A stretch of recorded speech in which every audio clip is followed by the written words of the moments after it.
Olá pessoal, você está entrando no programa Sexto Sentido, um programa onde você vê o invisível, ouve o inaudível e acessa o impossível. Estamos aqui com o psicanalista Sérgio Campos e ele vai falar um pouco sobre o homem universal, que é essa meta do ser humano. Tudo bem, Sérgio? Tudo, Cris.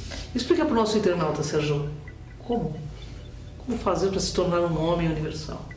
O termo homem universal foi criado por Platão e tem várias denominações, mas seria basicamente o quê? Um homem holístico, um homem que tem contato aqui com o nosso plano e o plano metafísico, tanto que o termo também metafísica também foi criado por Platão. Então, o homem universal é esse, é um homem holístico, um homem mais completo e um homem mais consciente, diferente do que somos. Olha só, o homem mais completo, porque de certa forma o ser humano está fragmentado. A educação tem a ver com isso, Sérgio? Sim, eu como professor universitário e também junto com outra professora e psicanalista também desenvolvi e escrevemos um livro onde falamos da educação analisada na ótica da psicanálise. E o que ocorre? A educação atualmente, ela não forma pessoas. A educação, ela forma o quê? Profissionais para o mercado de trabalho. Agora, isso, Cris, é uma coisa que já vem no Brasil, por exemplo, já é da nossa raiz. Desde a época de Dom Pedro, o que ocorria?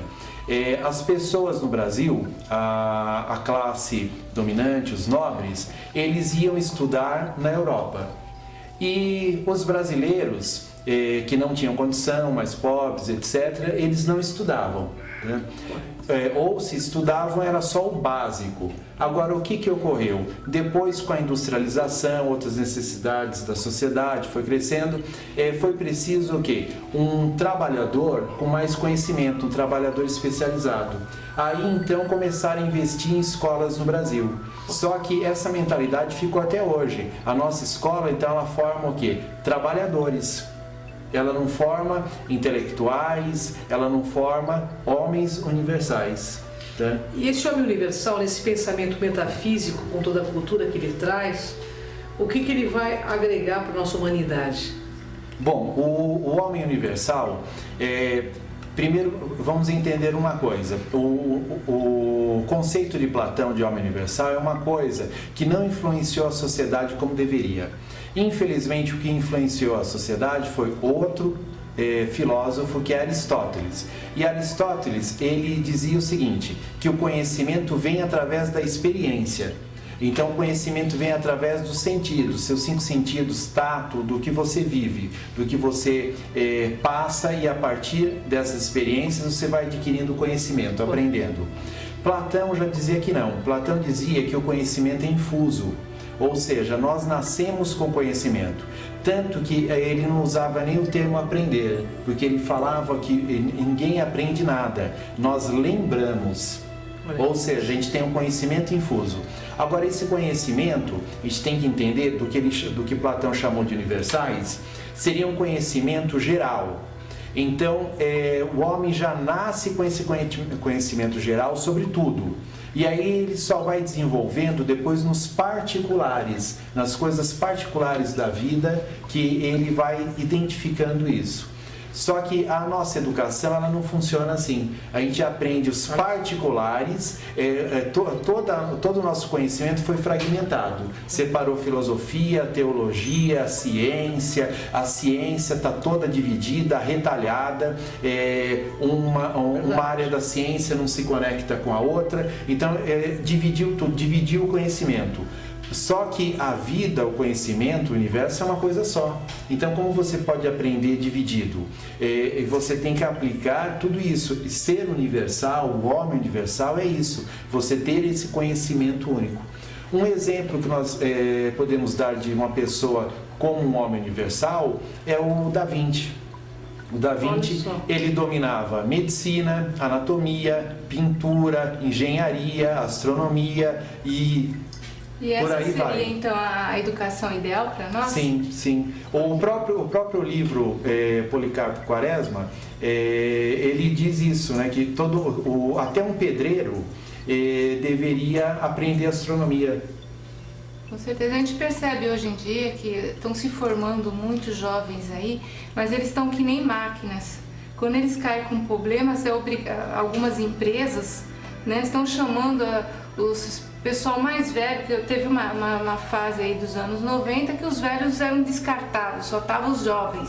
E agora está vendo o reverso, estão chamando os velhos para assumirem novamente as lideranças. É isso que está acontecendo? O que você vê disso? Porque os jovens, eles saem com a formação, seja de Harvard, seja de onde for, da faculdade que for, eles saem com uma formação aqui para ser talvez um executivo, um trabalhador, para trabalhar numa multinacional. Ele aprende isso. Só que você não é só um profissional, você é um ser humano. E em todo lugar você vai lidar com seres humanos, seja nessa multinacional, seja no produto ou serviço que essa multinacional vende para o mercado, com seus clientes, vai lidar com seres humanos. Por isso que até a área organizacional, as empresas sentiram, Mari, a necessidade de uma outra inteligência, que não é só a inteligência do conhecimento acadêmico de uma faculdade ou da profissão dele, tanto que se aplica até a inteligência emocional nas empresas, se ensina isso. Que é o quê? Você num momento de crise da empresa, num momento difícil, um imprevisto que ocorre, a pessoa não tem um controle emocional, ela não se conhece como ser humano, ou seja, ela não aprendeu a ser pessoa, ela aprendeu a ser profissional. Aí ela não sabe como agir. Muitas vezes aí um profissional então mais experiente, que até então era até descartado do mercado, ele já tem esse preparo. Ele já se conhece mais como pessoa, então ele consegue lidar com situações que um jovem profissional talvez não consiga. Então a gente percebe que está faltando gênios, né, na atualidade. Sim, por que está faltando gênios? Primeiro, não é incentivado a termos gênios. É incentivado o quê? A escola, as faculdades, a educação, ela não quer formar gênios, ela quer formar operários. Máquinas seria. Máquinas. Estamos robotizados. Pode ser um operário, desde um faxineiro a um executivo, mas é um operário que a educação forma. A educação não forma pessoas ou gênios. A educação forma seres umbilicais, pelo jeito, não universais, né? Sim. O umbilical é parte do problema, o universal é parte da resposta. O que é que você quer ser? Parte do problema ou parte da resposta? Não é verdade, Sérgio? Sim. Então, fala um pouco mais de como as escolas hoje, ou a sociedade deveria agir na questão de se formar homens universais. Bom, existe até um videoclipe de uma música de uma banda inglesa chamada Pink Floyd, onde eles mostram estudantes numa esteira, como se fossem produtos de massa, todos têm o mesmo rosto, todos pensam a mesma coisa e eles estão indo assim, andando numa esteira, caindo num moedor de carne. Ou seja, é massa, é tudo igual. Então, por isso, Mari, não é incentivado, a educação não é levada para ter gênios, para ter Leonardo da Vinci. Ela é levada para ter presidente de uma empresa. É uma coisa bem robotizada, Sim, né? Exatamente. Alguém que vai dar lucro, vai vender bem, vai atender bem, mas não alguém que vai além disso. Sérgio, só um minutinho. Você é psicanalista. Sim. Eu gostaria que você passasse o teu site, o endereço eletrônico, para o nosso internauta poder entrar em contato com você. É www.sergiocampos.com.br. Você escreveu um livro, né, Sérgio? Sim. Vamos falar um pouco desse livro. Então, o livro se chama Terapia em Sala de Aula. Nesse livro, eu trato o quê? Da vida psíquica do aluno, que o professor em sala de aula ele tem que lidar com isso. E muitas vezes ele não está preparado. Ele tem às vezes um conhecimento básico aí de psicologia, alguma coisa assim, mas não é suficiente. Então um professor, por exemplo, que ele é desafiado por um aluno que fala, eu não quero aprender essa sua matéria, ela não serve para nada, ou então ele desafia de outra maneira, não prestando atenção, ficando sonolento, conversando com o colega. Então, o professor, primeiro, ele tem que entender que por trás de toda ação, todo pensamento de um ser humano, seja um aluno, seja quem for, existem intenções inconscientes. O aluno, quando ele está fazendo isso, ele não está necessariamente agredindo o professor de si, mesmo até que ele parta para uma agressão para o professor, seja física, seja verbal, seja gestual, ele não está agredindo necessariamente o professor em si, ele está agredindo o que representa o professor para ele. É o conhecimento. O conhecimento, desenvolvimento, tudo que o conhecimento, que aquela aula representa para ele. Então, Sérgio, na sua opinião de psicanalista, o que os pais deveriam fazer numa questão dessa quando o aluno perde o interesse, né, pelo conhecimento, pela cultura? Bom, primeiro, você falou uma palavra importante, cultura. História, pela linha de historiadores, é errado falarmos tal pessoa não tem cultura. Todo mundo tem sua cultura. Porém, popularmente, quando a gente fala cultura, a gente fala um conhecimento mais amplo, etc. E isso realmente falta. Então, procurar incentivar realmente o jovem a adquirir uma cultura. Por quê? Senão ele vai ficar um ser humano superficial, que é o que nós vemos aí. Nós vemos não só os jovens, os adultos também superficiais, porque foram jovens superficiais. Eles não foram profundos na vida, profundos em nada. Então, exatamente. Então estão muito longe de ser um homem universal. Como que a gente pode incentivar os nossos filhos, né, a melhorar, a chegar a ser um gênio, né? Porque tá difícil hoje em dia até nós pais a levarmos isso. Bom, primeiro incentivar o quê? A ele se conhecer, Mari. Porque a escola em si não incentiva o aluno a se conhecer. Não. Ela vai passar algo massificado. Não estou nem falando que precisa ou não desse conhecimento, esse conhecimento é ruim ou não. Eu estou falando que precisa ir além. Então, primeiro, incentivar o seu filho a se conhecer. E se conhecer é conhecer o que ele tem de bom e o que ele tem de mal. Porque você se conhecendo, você vai aprender a lidar com isso. E esse jovem, ele vai precisar lidar com isso mais cedo ou mais tarde na vida adulta.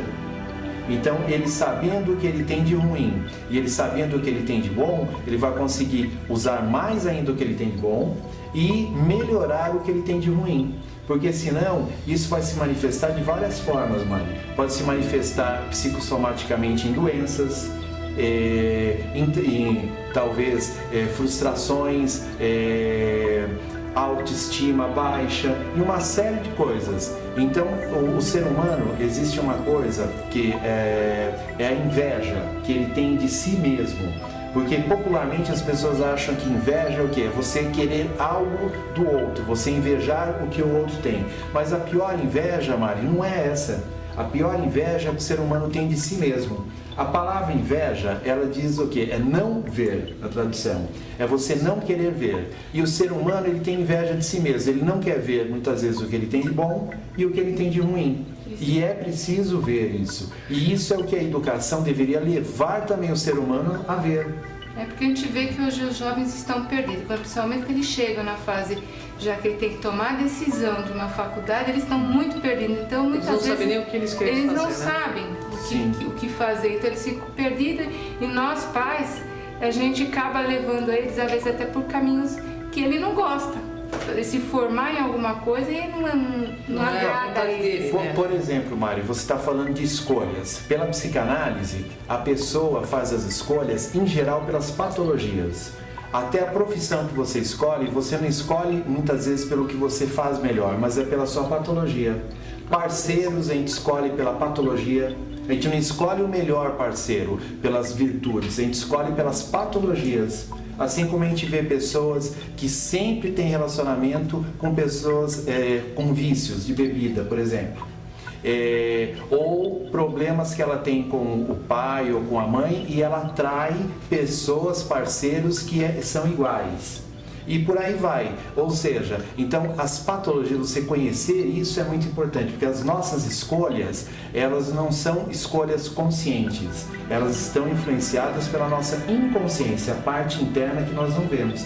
E segundo Freud, Mari, nós conhecemos apenas 10% do que somos. 90% do que nós somos é um ser estranho que a gente não conhece. Então há muito a se conhecer. Pois é, gente, é aquilo que eu digo. Aquilo que você não conhece, a sua vida vai dominar a sua vida. Como está escrito no portal de Delfos, conhece-te a ti mesmo. É essa a grande questão. Difícil? Sim. Caminho árduo? Sim também, né, psicanalista? Sim. Mas nada é impossível. Mas o impossível, gente, só demora o tempo de ser realizado. E aqui no sexto sentido, a gente torna tudo possível. Até o próximo sexto sentido, né, gente? Até o próximo. Até o próximo. Até o próximo.